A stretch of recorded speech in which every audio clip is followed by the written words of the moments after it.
میں نے جو متعدد مواقع سے آیات مبارکہ آپ کو سنائی کہ ہر جگہ پر چوٹی کی چیز صبر ہے، آخری چیز جو بیان ہوتی ہے وہ صبر ہے۔ سورۃ العصر میں آخری بات وَتَوَاصَوْا بِالصَّبْرِ یا ایھا الذین آمنوا استعینوا بالصبر والصلاۃ، اے ایمان والو مدد حاصل کرو صبر سے اور نماز سے۔ ان اللہ مع الصابرین، اللہ تعالیٰ صبر کرنے والوں کے ساتھ ہے۔ اور پھر آگے چل کر وبشر الصابرین الذین اذا اصابتهم مصیبۃ قالوا انا للہ وانا الیہ راجعون، اے نبی بشارت دیجئے، خوشخبری دیجئے ان صبر کرنے والوں کو کہ جن پر جب بھی کوئی تکلیف یا مصیبت نازل ہوتی ہے تو کہتے ہیں کہ ہم اللہ ہی کے ہیں اور اللہ ہی کی طرف ہمیں لوٹ جانا ہے۔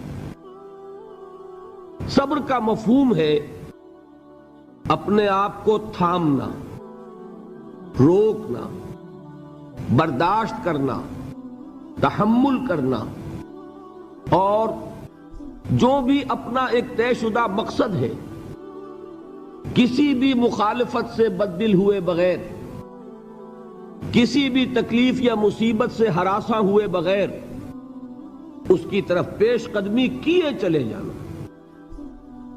بڑی سخت سردی پڑ رہی ہے، فجر کا وقت ہے، گرم پانی کا اہتمام نہیں ہے، اب اس وقت فجر کی نماز کے لیے اٹھنا، ٹھنڈا پانی اگر ہے تو وضو تو کرنا ہوگا، اس ٹھنڈے پانی سے وضو کرنا، اس وقت لحاف سے نکلنا ہی بہت مشکل، ٹھنڈے پانی سے وضو کرنا اور مصیبت۔ یہ جب تک انسان میں صبر کا مادہ نہ ہوگا ممکن ہی نہیں۔ اس کو کہیں گے صبر علی الطاعہ، اطاعت پر صبر کرنا۔ ناگواری محسوس ہو رہی ہے لیکن اس ناگواری کو برداشت کرتے ہوئے انسان اللہ کے حکم کے اوپر جمع رہے، اللہ کے حکم پر عمل کرے۔ یہ کیا ہے؟ یہ صبر ہے۔ اگر یہ صبر نہیں ہے تو ظاہر بات ہے کہ انسان اللہ کے اس حکم پر عمل نہیں کر سکے گا۔ صبر کا مادہ نہیں ہوگا تو آپ کام نہیں کر سکیں گے۔ اور اسی کا ایک دوسرا رخ ہے، جب آپ دعوت حق کے لیے کھڑے ہوں گے پہلا قدم کیا آتا ہے؟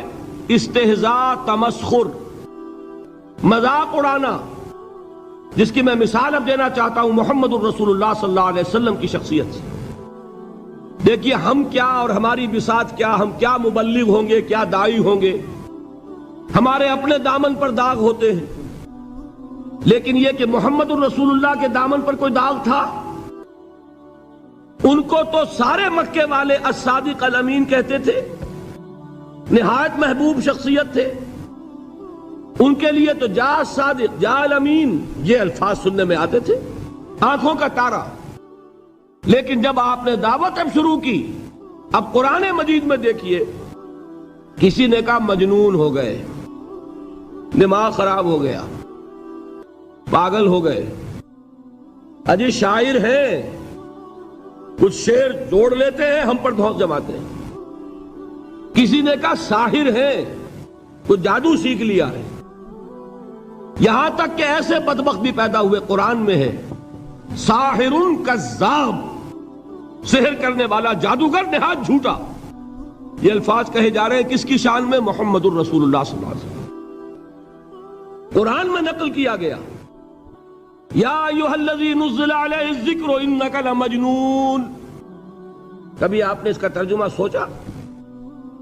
ہے وہ شخص، دیکھیے تصور کیجئے حضور جا رہے ہیں، تشریف لے جا رہے ہیں، کسی دعوت میں ہے، تبلیغ میں، یا ویسے ہی تشریف لے جا رہے ہیں، اور کوئی ایک جمگھٹا ہے لوگوں کا، ادھر سے فقرہ آتا ہے، تیر کی طرح لگتا ہے دل میں جا کر محمد کے صلی اللہ علیہ وسلم۔ اے وہ شخص جس کا یہ خیال ہے کہ اس پر کوئی ذکر نازل ہو رہا ہے، ہمارے خیال میں تو تمہارا دماغ خراب ہو گیا ہے۔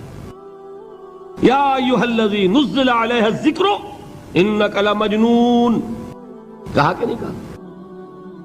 اور یہ نہ سمجھیے کہ حضور صلی اللہ علیہ وسلم کے قلب مبارک کو تکلیف نہیں ہوتی تھی۔ میں قرآن سے ثابت کروں گا، میں کہیں کوئی کہانیاں بیان نہیں کرنا چاہتا۔ قرآن نے کہا ہے وَلَقَدْ نَعْلَمُ انک یضیق صدرک بما یقولون، اے نبی ہمیں خوب معلوم ہے صلی اللہ علیہ وسلم کہ جو کچھ یہ لوگ کہہ رہے ہیں اس سے آپ کا سینہ بھجتا ہے، یہ جو گھٹن ہوتی ہے، صدمہ ہوتا ہے۔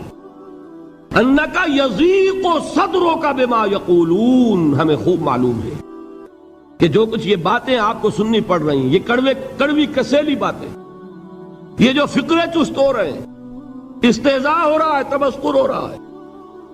سورہ حجر میں ہے، ایک جگہ کھڑے ہوئے لوگ قرآن کا مذاق اڑا رہے ہیں، بھائی فلاں آیت تم لے جانا، فلاں آیت میری ہوگی، اس کے ٹکڑے کر رہے ہیں، اس کے ٹکڑے حصے بکھرے کر کے قیمہ بنا کر ان آیات کا تمسخر اڑا رہے ہیں۔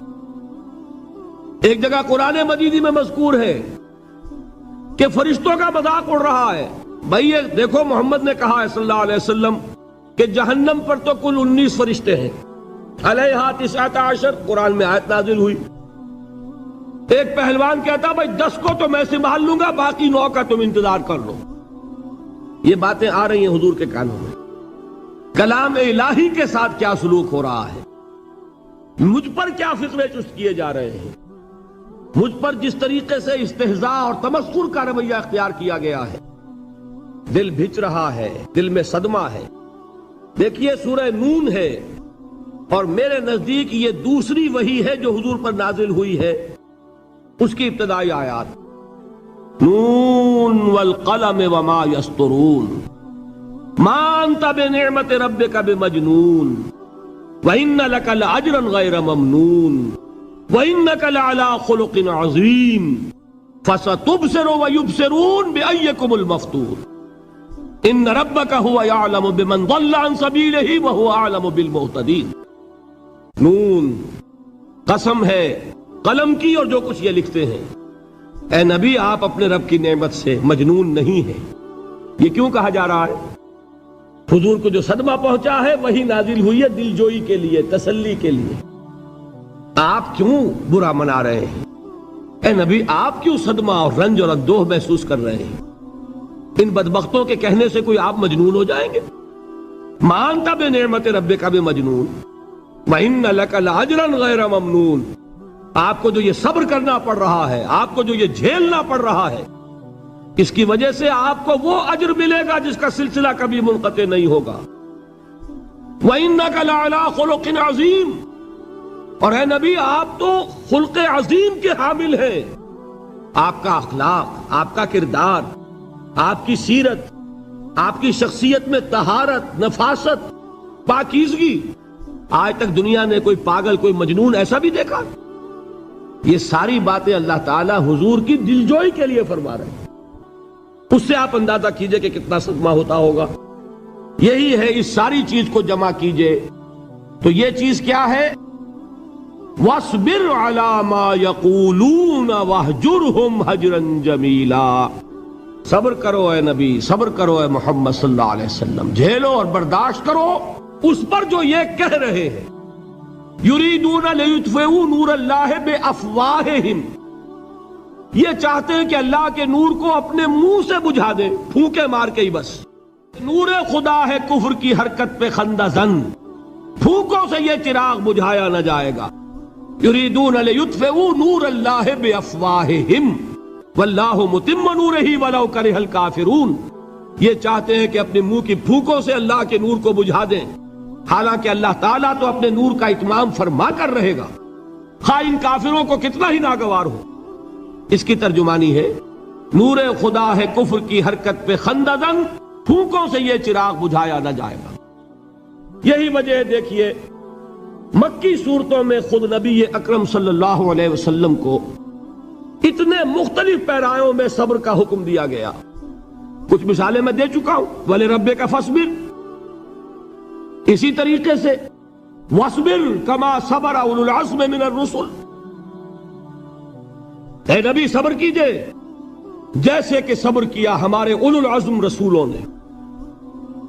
وَاصْبِرْ وَمَا صَبْرُكَ إِلَّا بِاللَّهِ، اے نبی صبر کیجئے اور آپ کا صبر تو اللہ ہی کے سہارے ہے۔ وَاصْبِرْ لِحُکْمِ رَبِّكَ، یہ سورہ نون جس کی ابتدائی آیات میں نے آپ کو سنائی، نون والقلم وما یسطرون ما انت بنعمت ربک بمجنون، اس کا اختتام کیا ہوتا ہے؟ وَاصْبِرْ لِحُکْمِ رَبِّكَ وَلَا تَكُنْ كَصَاحِبِ الْحُوتِ اِذْ نَادَىٰ وَهُوَ مَكْظُومٌ، اے نبی صبر کیجئے اپنے رب کے فیصلے کا، انتظار کیجئے اور اس مچھلی والے کے مانند نہ ہو جائیے۔ مچھلی والا کون؟ حضرت یونس علیہ السلام۔ مچھلی والے نے اپنے دینی حمیت اور غیرت جو تھی اس کی وجہ سے اللہ کے حکم کا انتظار نہیں کیا، اپنی قوم کو چھوڑ کر چل دیے۔ نبی کا، رسول کا یہ معاملہ ہوتا ہے، جیسے کہ آپ کو معلوم ہے کوئی افسر ہے کسی حکومت کا، وہ اپنی پلیس آف ڈیوٹی کو نہیں چھوڑ سکتا، ہی must stick to his place of duty. بڑے افسرز کے لیے تو یہ بہت بہت اہم بات ہے۔ تو اے رسول، جہاں آپ کو ہم نے تعینات کیا ہے آپ وہاں سے ہل نہیں سکتے کہ ذرا مخالفت ہوئی، لوگوں نے فقرے چست کیے اور آپ کہیں اور چل دیے، دفع ہوئیے، یہ بات نہیں سننا چاہتے، میں کسی اور کو سناؤں گا، ہو سکتا ہے نا؟ ہم تو کرتے ہیں نا یہ، اس لیے کہ ہمیں تو اللہ نے کہیں تعینات تو نہیں کیا نا۔ اگر ایک جگہ کے لوگ بات نہیں سنتے، چلو بھائی ہم کہیں اور جائیں گے، وہاں بات سنائیں گے۔ لیکن رسول کا معاملہ ہوتا ہے جو اس کی پلیس آف اپوائنٹمنٹ ہے، he cannot leave his place without the express permission of Allah سبحانہ و تعالی۔ آپ نے یہ سنا ہوگا، سیرت کی تقاریر میں پڑھا ہوگا کہ مدینے کی طرف ہجرت کی اجازت حضور نے تمام صحابہ کو دے دی، خود منتظر رہے جب تک کہ اللہ کی طرف سے اجازت نہیں آ گئی۔ حضرت ابوبکر پوچھتے رہتے تھے حضور اجازت آ گئی کہ نہیں؟ نہیں ابھی نہیں آئی۔ حضور اذن آ گیا؟ نہیں آیا، ابھی نہیں آیا۔ حبشہ کی طرف سب کو بھیج دیا، اجازت دے دی جو جانا چاہے چلا جائے۔ حضور کی صاحبزادی جو حضرت عثمان کے نکاح میں تھی وہ بھی ہجرت کر رہی ہے، لیکن حضور تو نہیں گئے۔ رسول نہیں چھوڑ سکتا اپنی جگہ کو، یہاں تک کہ تمام تقریباً صحابہ چلے گئے، حضور رہ گئے، حضرت ابوبکر رہ گئے، حضرت علی رہ گئے، اور حضرت ابوبکر پوچھ رہے ہیں بار بار اجازت آئی یا نہیں؟ نہیں ابھی نہیں آئی۔ حضرت عائشہ نے واقعہ بیان کیا کہ ایک روز اچانک دوپہر کے وقت ہم نے دیکھا کہ حضور نے اپنے پورے جسم کو ڈھانپا ہوا ہے، چہرے کو بھی کپڑے میں ڈھانکا ہوا ہے اور تشریف لا رہے ہیں۔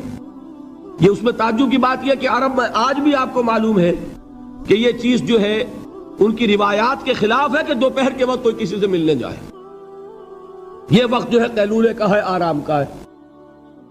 تو این ٹھیک دوپہر کے وقت تشریف لائے حضور، آپ نے آ کے حضرت ابوبکر سے فرمایا کہ اجازت آ گئی ہے۔ حضرت ابوبکر نے بہت خوش ہو کر ایک بات کہی، حضور میں نے 2 اونٹنیاں تیار کی ہوئی ہیں۔ یعنی اب آپ وہ تو سوچتے تھے نا شاباش ملے گی کہ میں نے تیاری کی ہوئی ہے، میں نے 2 اونٹنیوں کو خوب کھلا پلا کے فربا کیا ہوا ہے، بڑی توانا ہے تاکہ ہم تیزی کے ساتھ سفر کر سکیں۔ حضور نے توقف کیا، فرمایا ہاں ٹھیک ہے، 1 اونٹنی میں استعمال کروں گا لیکن میں اس کی قیمت ادا کروں گا۔ حضرت ابوبکر کی آنکھوں میں آنسو آ گئے، روتے ہوئے کہا حضور مجھ سے یہ مغایرت، کیا یہ جان اور مال کسی اور کے لیے ہے؟ آپ مجھ سے بھی کہہ رہے ہیں میری اونٹنی جو ہے وہ بھی بلا معاوضہ آپ قبول نہیں فرما رہے۔ یہ ہے محمد الرسول اللہ کی غیرت اور حمیت کا معاملہ۔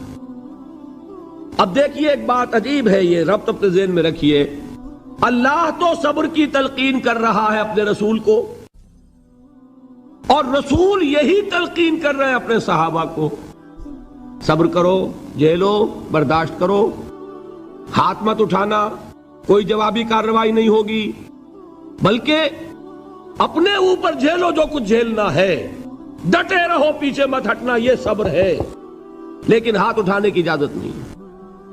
چنانچہ اب ذرا چشم تصور سے دیکھیے، ابو جہل اس نے جو بدترین روش اختیار کی، وہ ایک خاندان تھا حضرت یاسر، ان کی اہلیہ حضرت سمیہ اور ان کے فرزند حضرت عمار رضی اللہ تعالی عنہم۔ یہ غلام نہیں تھے، حضرت سمیہ تو کنیز تھیں لیکن یاسر غلام نہیں تھے۔ ان کی کہانی یہ ہے، واقعہ یہ ہے کہ یہ بہت نیک آدمی تھے یاسر، یمن کے باشندے، انہیں کو خواب میں بشارت ہوئی کہ نبی کا ظہور ہونے والا ہے مکے میں، جاؤ شاید ان کے قدموں تک پہنچ جاؤ۔ یہ یمن سے ترک وطن کر کے مکے آ گئے۔ ابو جہل کا ایک چچا تھا، بہت شریف النفس انسان، اس کے ساتھ معاہدہ کیا حلیف بن کر، اور وہ مکے میں رہنے لگے۔ اس لیے کہ یہ نوٹ کر لیجئے، مکہ اس وقت ایک قبیلے کا شہر تھا، صرف قریش۔ یا قرشی رہ سکتا تھا وہاں، یا قرشی کا حلیف، کہ اگر تو کسی قرشی نے آپ کو امان دی ہوئی ہے تو آپ رہ سکتے ہیں مکے میں، ورنہ نہیں۔ یا تیسرے قرشی کا غلام، غلام تو ملکیت ہی ہے اس کی، جیسے بھیڑ بکری ہے کسی قرشی کی، اسی طرح اس کے غلام ہے۔ یہ تین کیٹیگریز تھی انسانوں کی مکے میں۔ اسی کو نوٹ کیجئے کہ جو بیچارے غلام تھے وہ سب سے زیادہ ستائے گئے، اس لیے کہ غلاموں کے تو حقوق ہی کوئی نہیں تھے۔ بلال غلام تھے، ابو فقی غلام تھے، زنیرہ ایک کنیز تھی، ان کو جو ماریں پڑی ہیں اس کا آپ کو معلوم ہے۔ حضرت بلال کے ساتھ جو کچھ امیہ ابن خلف نے کیا، کہ جس طریقے سے کہ حیوانوں کی لاشیں جو ہے کھینچ کر گھسیٹ کر لے جائی جاتی ہیں، ان کی گردن میں رسی ڈال کر گھسیٹتے، اسی طریقے سے حضرت بلال کے گردن میں رسی ڈال کر ٹھیک دوپہر کے وقت مکے کی سنگلاخ گلیوں کے اندر گھسیٹا جاتا تھا۔ نیچے زمین جل رہی ہے توے کی طرح، اور ویسا بھی ہوتا تھا کہ چت لٹا دیا، اوپر سے وہ آگ مکے کا، کہ سورج جو ہے ذرا نوٹ کیجئے، آگ برسا رہا، نیچے زمین توے کی طرح جل رہی ہے، اور ایک بھاری سل بھی لا کر جو ہے سر پر رکھ دی، چھاتی پر رکھ دی گئی ہے کہ آواز نہیں نکل رہی، جھاگ نکل رہے منہ سے، لیکن اس حال میں بھی احد احد احد، ایک ایک اللہ، قل هو اللہ احد، الفاظ نکل رہے۔ یہ ہے وہ صبر، صبر علی الابتلاء، صبر علی الایذاء۔ یہ ابتلاء اور ایذاء پر صبر ہے، جھیلو برداشت کرو، اس توحید پر قائم رہو، محمد کی رسالت کے اقرار کرتے رہو صلی اللہ علیہ وسلم، لیکن ہاتھ نہیں اٹھانا۔ اب میں آپ کو بتا رہا تھا یہ تو غلام تھے، یہ جو تھے یاسر، یہ حلیف تھے، غلام تو نہیں تھے نا۔ البتہ وہ ابو جہل کے چچا کی کنیز تھی یہ سمیہ، انہوں نے اجازت لے کر ان سے نکاح کر لیا، یہ تو کنیز رہیں گی۔ بیٹا جو ہوا وہ بھی ایک طرح سے، جب کنیز زیادہ ہے تو غلام ہو گیا، عمار ابن یاسر۔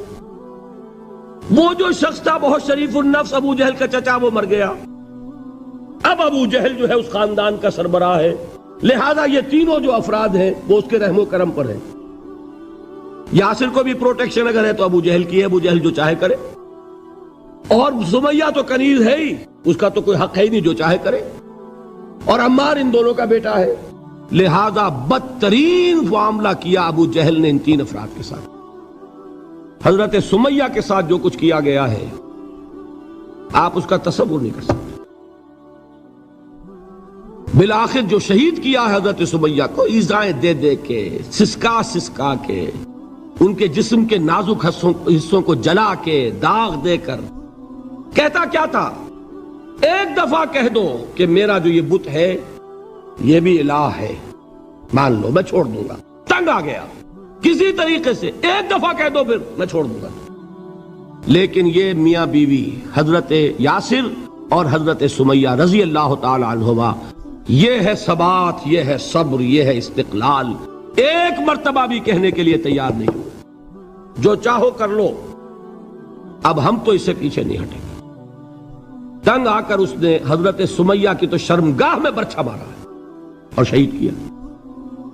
حضرت یاسر کے بارے میں ایک روایت یہ ہے، ستا ستا کے، تنگ کر کر کے، آخر کار جو ختم کیا، انہیں شہید کیا کس طرح، 4 سانڈ اونٹ جوان، ان سے رسے باندھے، ایک رسے سے ایک بازو باندھا، دوسرے سے دوسرا بازو باندھا، تیسرے سے ایک ٹانگ باندھی، چوتھے سے دوسری ٹانگ باندھی، اور چاروں کو دوڑایا ہے کہ جسم کے پرخچے ہو گئے۔ اس وقت سامنے سے حضور گزرتے تھے جبکہ آل یاسر کے ساتھ یہ معاملہ ہو رہا ہے، کیا فرماتے تھے، اسبروا یا آل یاسر فإن موعدکم الجنہ، اے یاسر کے گھر والوں صبر کرو، جھیلو، اس لیے کہ تمہارے وعدے کی جگہ جنت ہے۔ اللہ تعالیٰ ادھر آنکھ بند ہوگی ادھر جنت میں تمہارا داخلہ ہو جائے گا۔ یہ ہے تواصوا بالصبر والعصر ان الانسان لفی خسر۔ یہ تواصوا بالصبر پر کون عمل کر رہا ہے؟ محمد الرسول اللہ صلی اللہ علیہ وسلم۔ دے تو بھی محمد کی صداقت کی گواہی۔ یہ صداقت کی گواہی دیتے ہوئے انہوں نے اپنی جانیں دے دی۔ 4 سے لے کر 12 تک 8 برس اس کو کہتے ہیں پرسیکیوشن، فزیکل پرسیکیوشن، تشدد، مار پیٹ، جلانا، دہکتے ہوئے انگاروں پر لٹانا، فاقے رکھنا، بھوکے رکھنا، ان کو ڈال دی گئی زنجیریں، گھروں میں بند کر دیا گیا نوجوانوں کو۔ حضرت عثمان کو چچا نے ان کے ایک چٹائی کے اندر لپیٹا اور دھونی دے دی، دم گھٹ رہا ہے، جان نکل رہی ہے۔ حضرت مصعب بن عمیر رضی اللہ تعالی عنہ، وہ نوجوان 200 درہم کا جوڑا ان کا سل کر آتا تھا شام سے تیار ہو کر، لباس معطر ہوتا تھا، جدھر سے نکل گیا پوری گلی جو ہے وہ معطر ہو گئی، انگلیاں اٹھ رہی ہیں، وہ جا رہا ہے مصعب، یہ خوشبو اس کی ہے۔ اس مصعب کے ساتھ کیا سلوک کیا؟ باپ تو مر چکا تھا، ماں نے پالا تھا، دولت بہت چھوڑ کر گیا تھا باپ، لہذا ماں نے بڑے ناز و نام میں پالا، بڑے لاڈ پیار میں، 200 درہم کا جوڑا تیار ہو رہا ہے۔ لیکن یہ کہ آپ کو معلوم ہے عرب کے اس معاشرے میں عورت کی کوئی حیثیت نہیں تھی، ماں کا اختیار نہیں تھا، چچا تھا اب سربراہ خاندان کا۔ چچا نے کہا مصعب اگر تم نے اپنے باپ کا دین چھوڑ دیا ہے تو باپ کی دولت پر بھی تمہارا کوئی حق نہیں ہے، نکل جاؤ گھر سے۔ اس نے یہ سوچا تھا کہ مصعب کے ہوش ٹھکانے آ جائیں گے، دن میں تارے نظر آ جائیں گے، ناز و نام میں پلا ہوا گھر سے نکل کے جائے گا کہاں، یہ سارا نشہ جو ہے توحید کا یہ حیران ہو جائے گا۔ حضرت مصعب کا جواب بالکل برعکس تھا، اچھا ٹھیک ہے چچا جان، میں گھر چھوڑتا ہوں۔ وہی بات جو کبھی کہی تھی ابراہیم نے، باپ نے کیا کہا تھا؟ واجرنی ملیہ، جاؤ چلے جاؤ، دفع ہو جاؤ میری نگاہوں سے۔ حضرت ابراہیم نے کیا جواب دیا تھا؟ سلام علیک ساستغفر لک ربی انہ کان بی حفیہ۔ اچھا ابا جان آپ کا حکم یہی ہے تو میں چلتا ہوں، آپ پر سلامتی ہو، میرا رب مجھ پر بڑا مہربان ہے، میں اس سے آپ کے لیے استغفار کروں گا۔ چل دیے۔ یہی جو ہے حضرت ابراہیمی کی نسل ہے نا قریش۔ آج ابراہیم کے ایک بیٹے کے ساتھ وہی معاملہ ہو رہا ہے، مصعب کے ساتھ، اور مصعب چلنے کے لیے تیار ہو گئے۔ چچا نے سوچا، میں سمجھتا تھا کہ ہوش ٹھکانے آ جائیں گے، یہ تو تیار ہو گیا نکلنے کے لیے۔ غصے میں آ کے اگلی بات کہی، یہ کپڑے جو پہنے ہوئے تم نے یہ بھی اسی مشرک باپ کی کمائی کے ہیں، اتارو ان کو۔ وہیں کپڑے اتارے، مادر زاد برہنہ گھر سے نکالے گئے۔ ماں کے پاس پہنچے، ماں نے آنکھوں پر ہاتھ رکھے، مصعب کیا ہوا؟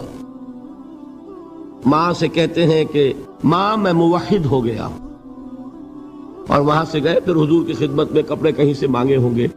یہ مصعب ہیں 200 درہم کا جوڑا پہننے والے۔ جب حضور پر مدینے کے 12 افراد ایمان لائے تھے، بیعت عقبہ اولیٰ ہوئی، انہوں نے کہا کہ حضور ہمیں کوئی شخص اپنا ایسا شاگرد دیجئے جو ہمیں قرآن پڑھا سکے۔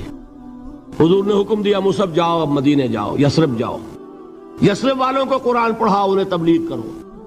مصعب گئے ہیں وہاں، 1 سال کی کمائی 75 افراد لا کر حضور کے جھولی میں اگلے سال ڈال دیے کہ حضور یہ میری 1 سال کی کمائی ہے، 72 مرد 3 عورتیں۔ بہرحال وہ مصعب بن عمیر ہیں جو غزوہ احد میں شہید ہوئے، اور جب شہید ہوئے تو ان کے جسم پر صرف ایک چادر تھی۔ یہی چیزیں ہیں اصل میں کہ جو ہمارے دلوں کو منور کرنے والی ہیں نور ایمان سے۔ وہ علم بردار تھے غزوہ احد میں، جھنڈا مسلمانوں کا ان کے پاس تھا۔ ایک ہاتھ پر ایک شانے پر وار پڑا، ہاتھ کٹ گیا، دوسرے سے تھاما، دوسرے پہ کٹ گیا، اب دونوں حصوں کے بچے ہوئے ٹکڑوں سے جھنڈے کو تھاما، گرنے نہیں دیا، یہاں تک کہ شہید ہو گئے۔ گرے ہیں تو جھنڈا گرا ہے۔ شکل میں حضور سے بہت مشابہ تھے، خبر اڑ گئی کہ محمد شہید ہو گئے صلی اللہ علیہ وسلم۔ یہ مصعب بن عمیر کا واقعہ ہے۔ جب ان کو اب دفن کرنے کا وقت آیا، اور شہید کے لیے کفن جو ہے اس کا وہی لباس ہوتا ہے جو شہادت کے وقت ہو، حضور کے سامنے ایک پرابلم پیش کیا گیا۔ حضور مصعب کے جسم پر تو ایک چادر تھی، اور وہ چادر بھی اتنی چھوٹی ہے، یعنی 2 گز کی چادر بھی نہیں ہے، اس سے اگر سر ڈھانپتے ہیں مصحف کا تو پیر کھل جاتے ہیں، پیر ڈھانپتے ہیں تو سر کھلتا ہے، کیا کریں؟ حضور نے فرمایا سر ڈھانپ دو چادر سے اور پیروں پر گھاس ڈال دو۔ یہ آخری لباس ہے جو محمد کے اس دیوانے کو اس دنیا سے رخصت ہوتے ہوئے ملا ہے، جس کا 200 درہم کا جوڑا چلتا تھا۔ یہ ہے صبر۔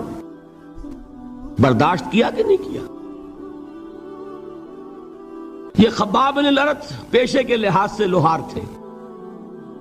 سوچئے ایک زندہ انسان کو دہتے ہوئے انگاروں پر لٹایا جا رہا ہے، ان انگاروں سے کھال جلی، کمر کی چربی پگھلی، اس پگھلنے والی چربی سے وہ انگارے ٹھنڈے پڑے، یہ سب کچھ جھیل رہا ایک شخص۔ سوچنے والوں نے سوچا نہیں ہوگا کیا جرم تھا ان کا، تو بڑا شریف آدمی ہے، بہت اچھا کاریگر ہے، وقت پر کام دیتا ہے، مناسب اجرت لیتا ہے، یہ کیا ہوا؟ یہ کوئی جرم نہیں، جرم صرف ایک ہے، ایک اللہ کو مانتا ہے اور محمد کے دامن سے وابستہ ہے صلی اللہ علیہ وسلم۔ فاستعینوا بالصبر والصلاۃ، مدد حاصل کرو کس سے؟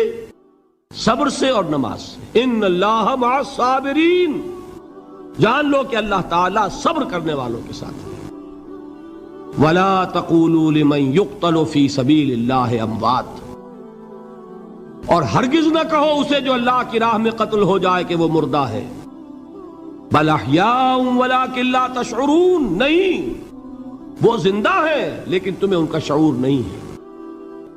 اور سنیے اب یہ آیت اہم ترین ہے صبر کے موضوع پر۔ وَلَنَبْلُوَنَّكُمْ بِشَيْءٍ مِّنَ الْخَوْفِ وَالْجُوعِ وَنَقْصٍ مِّنَ الْأَمْوَالِ وَالْأَنفُسِ وَالثَّمَرَاتِ وَبَشِّرِ الصَّابِرِينَ، اور دیکھو ہم تمہیں آزمائیں گے۔ وَلَنَبْلُوَنَّكُمْ، ہم لازماً آزمائیں گے تمہیں، بِشَيْءٍ مِّنَ الْخَوْفِ، خوف کی کیفیت طاری کر کے، والجوع، بھوک، فقر اور فاقہ، ونقص من الاموال، مالی نقصان، والانفس، جانی نقصان، والثمرات، اور ثمرات، پھلوں اور میووں کا نقصان۔ میرے نزدیک یہاں پر ثمرات کا مفہوم ایک اور بھی ہے۔ ایک تو صاف تھا کھجور کی فصل تیار ہے، غزوہ تبوک جانے کا حکم مل گیا، کون اتارے گا؟ اور کھجور وقت پر اتری نہیں، برباد ہو جائے گی۔ یہ ہو رہا ہے نا میووں کا نقصان۔ اور میرے نزدیک یہاں یہ بھی ہے، بسا اوقات بہت سی محنتوں کا نتیجہ انسان دیکھتا ہے کہ ضائع چلا گیا، میں نے 10 سال محنت کی، حاصل کوئی نہیں نکلا۔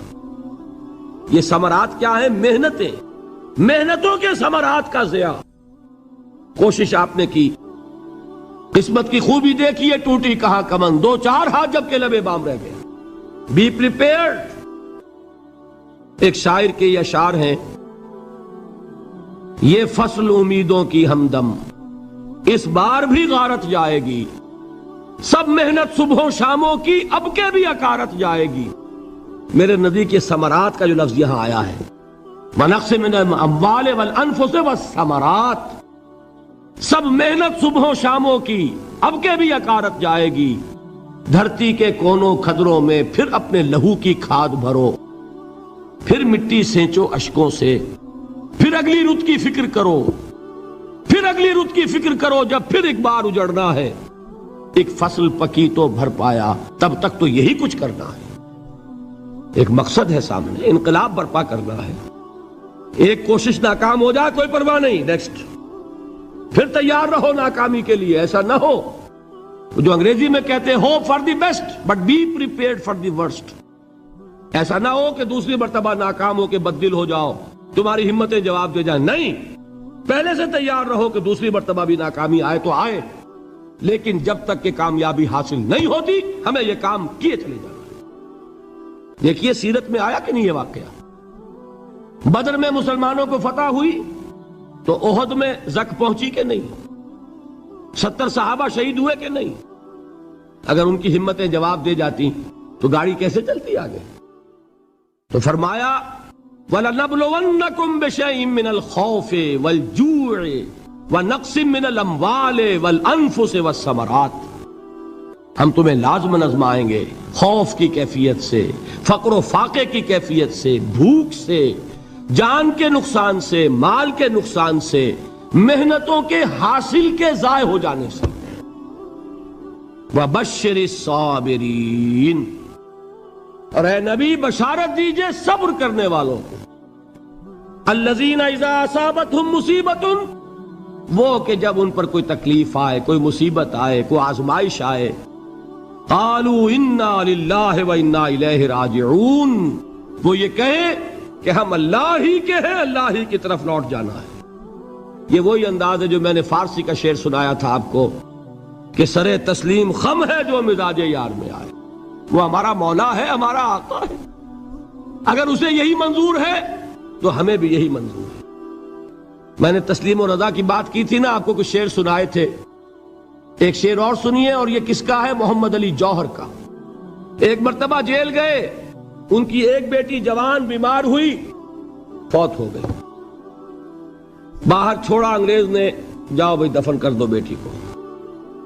دوسری مرتبہ جیل گئے، دوسری جوان بیٹی اسی مرض میں مبتلا ہوئی، اب یہ جیل میں ہے، خبر پہنچی کہ دوسری بیٹی کے اوپر بھی اسی مرض کا حملہ ہوا ہے۔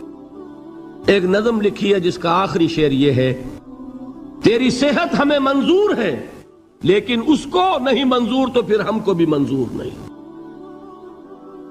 یہ ہے، جب تک یہ کیفیت نہ ہو اس میدان میں آدمی ثابت قدم نہیں رہ سکتا کہ میرے رب کو اگر یہ منظور ہے تو یہی مجھے منظور ہے، اور تیری صحت ہمیں چاہیے تو ضرور، لیکن ہمارے رب کو منظور نہیں تو ہمیں بھی منظور۔ راضی برضائے رب۔ وَبَشِّرِ الصَّابِرِينَ الَّذِينَ إِذَا أَصَابَتْهُمْ مُصِيبَةٌ قَالُوا إِنَّا لِلَّهِ وَإِنَّا إِلَيْهِ رَاجِعُونَ، نہ شود نصیب دشمن کے شود ہلاک تیغت، سر دوستہ سلامت کے تو خنجر آزمائی۔ اولئک علیہم صلوات من ربہم ورحمہ، یہی ہے وہ لوگ جن پر ان کے رب کی طرف سے عنایتیں ہیں اور رحمتیں ہیں۔ وَأُولَئِكَ هُمُ الْمُهْتَدُونَ، اور یہی ہے وہ لوگ جو کامیاب ہونے والے ہیں، ہدایت پانے والے، ہدایت یافتہ۔ وَالصَّابِرِينَ فِي الْبَأْسَاءِ وَالضَّرَّاءِ وَحِينَ الْبَأْسِ، اور صبر کرنے والے، اصل نیکی ان کی ہے، جسمانی تکلیفوں میں صبر کرنے والے، فقر اور فاقے میں صبر کرنے والے، اور جنگ کے وقت صبر کرنے والے۔ اولئک الذین صدقوا واولئک هم المتقون، یہ ہے وہ لوگ جو صبر کرنے والے ہیں، یہ ہے جو سچے ہیں، جو اپنے دعوے میں نیکی کے اور ایمان کے صادق ہیں، اور یہی وہ لوگ ہیں جو متقی۔ اللہ تعالیٰ نے کیسے کیسے مسلمانوں سے کہا، مسلمانوں تمہیں زک پہنچی ہے تو انہیں بھی تو پہنچی تھی، ان کے 70 نہیں مارے گئے تھے بدر میں، ان کے حوصلے جو ہیں وہ تو پست نہیں ہوئے، وہ اگلے سال آ گئے تم پر چڑھائی کر کے، تم کیوں اتنا برا مان رہے ہو؟ تمہارے دل اتنے زخمی کیوں ہو گئے؟ تمہیں تکلیف پہنچتی ہے تو انہیں بھی پہنچتی ہے۔ اپنی غیرت جو ہے ہمیں ذرا اس کا جائزہ لینا چاہیے۔ لوگ باطل نظریات کے لیے کتنی قربانیاں دے رہے ہیں، لوگ باطل چیزوں کے فروغ کے لیے کتنی محنتیں کر رہے ہیں۔ جیسا کہ میں نے ابھی کہا تھا، اسی غیرت کو چیلنج کرنے کے لیے، ذرا آپ کی حمیت دینی کو جوش دلانے کے لیے، قادیانی نوجوان کتنی تعداد میں اپنے آپ کو دین کے لیے وقف کرتا ہے، اور آپ کتنے نوجوان ہیں جو اپنے آپ کو دین کے لیے وقف کر دیں، اور ہوں وہ کھاتے پیتے گھرانوں کے لوگ۔ یہ نہیں ہے کہ اگر کوئی اور کام نہیں کر سکتا تو پھر یہ ہے کہ وہ دین کے کام میں لگ جائے۔ باصلاحیت لوگ، کھاتے پیتے لوگ، ذہنی استعداد رکھنے والے لوگ، اونچے گھرانوں کے لوگ، وہ وقف کریں اپنے آپ کو دین کے لیے۔ اس کے بغیر کیسے باہر آ جائے گی، کیسے رونق آ جائے گی؟ تو دنیا میں باطل نظریات والے جو ہیں، یہ بات کہی گئی ہے، مسلمانوں تم اگر توحید کے لیے لڑ رہے ہو، دیکھتے نہیں ابو جہل کو، اس نے گردن کٹوائی ہے شرک کے لیے، شرک کے لیے گردن کٹوائے، اور تم توحید کے لیے گردن کٹوانے کو تیار نہ ہو۔ اس نے گردن کٹوائی کہ نہیں کٹوائی؟ اور کس طرح کٹوائی ہے؟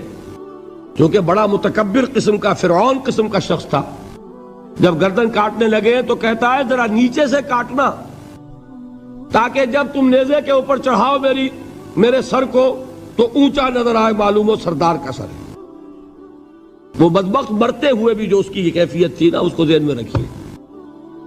تو یہ اس لوگوں نے قربانیاں دی، جانیں دی، تو فرمایا اگر تم ان سے زیادہ قربانی نہیں دو گے، یہ نوٹ کر لیجئے اس کو، مجرد اگر حق کو غالب کرنا اللہ کے ذمے ہو تو آنے واحد میں غالب کر دے گا، تمہیں تکلیف ہی دینے کی ضرورت نہیں۔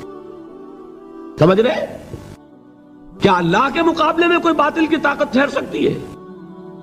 یہ تمہارے ایمان کا امتحان ہے، یہ تمہارے خلوص کی آزمائش ہے، یہ تمہارے امتحان کا ثبوت درکار ہے کہ اللہ تعالیٰ دیکھنا چاہتا ہے تم اس کے لیے اپنی جانیں قربان کرنے کو تیار ہو کہ نہیں، تم اس کے لیے تن من دھن لگانے کو تیار ہو کہ نہیں۔ اور یہ جان لو کہ اگر کفار اور مشرکین اور ملحدین اور باطل نظریات والے وہ جو کچھ قربانیاں اپنے باطل نظریات کے لیے دے رہے ہیں، ان سے زیادہ اگر تم نہیں دو گے تو حق غالب نہیں ہوگا۔ انہوں نے جو صبر کیا ہے اپنے باطل نظریات پر، اگر تم اس سے زیادہ صبر کا ثبوت نہیں دو گے اپنے اس حق پر تو حق غالب نہیں ہوگا۔ اس لیے فرمایا یا ایھا الذین آمنوا اصبروا وصابروا، نہ صرف یہ کہ صبر کرو بلکہ صبر میں اپنے دشمنوں سے آگے نکلو، ان کے صبر سے بڑھ کر صبر کرو۔ ورابطوا، مرابطہ کہتے ہیں چوکس رہنا، ہوشیار، پہرا دو، ایسا نہ ہو کہ دشمن جو ہے غفلت میں تمہارے اوپر کوئی حملہ جو ہے کر بیٹھے۔ واتقوا اللہ، اور اللہ کا تقوی اختیار کرو، لعلکم تفلحون، تاکہ تم فلاح پاؤ۔ یہ ہے حضرات تواصوا بالصبر۔ میں نے عرض کیا تھا ہر جگہ پر آپ کو چوٹی کی بات صبر ملے گا۔ آیت الکرسی، آیت البر جو میں نے آپ کو سنائی آخر میں، والصابرین فی الباساء والضراء وحین الباس، حامیم السجدہ، وما یلقاها الا الذین صبروا وما یلقاها الا ذو حظ عظیم۔